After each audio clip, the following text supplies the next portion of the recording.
সত্যবাদী গাঁজাখোর যখন পুলিশের হাতে ধরা খায়। এটা কি? গাঞ্জা। এটা গাঞ্জা। এটা গাঁজা? হ্যাঁ। গাঞ্জা তুই খাস কেন?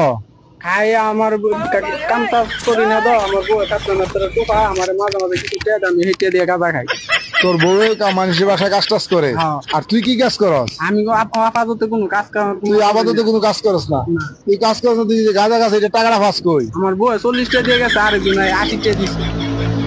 আরেকজন 80 টাকা কে দিল তোরে, দান করছে হ্যাঁ মানুষে? হ্যাঁ। তুই যে আস্তে একটা বেটা জুয়ান বেটা, তুই কাজ করলে তো বেটা তোর 500 টাকা 800 টাকা হাজিরা হইতো। তুই এগুলা না কইরা তুই এই যে গাঁজাটা খাস, তো এই টাকা পয়সা বউ থেকে নেস। আর বউ মানুষের বাসা বাসা কাজ করে, মানুষের বাড়িতে বউ কাজ করে টাকা দেয়, আর এই টাকা দিয়ে তুই গাঁজা খাস। হ্যাঁ বাবারে, তুই একটা মাল রে। হ্যাঁ বেটা, তুই দেখ রাজকপাল, তোর কপালের মতো কপাল কয়জন আছে, বউয়ে কামাই করে টাকা দেয় আর তুই নিজে গাঁজা খাস। হ্যাঁ তোর কপাল ভালো না? ও তো কপাল নেই বেটা, তুই আমরা কামাই করে বউরে নিয়ে খাবাই, আর বউ তোরে কামাই করে দেয়, আর তুই এটা দিয়ে গাঁজা খাস। তুই কোনো কাজ করস না, এটা খাস না।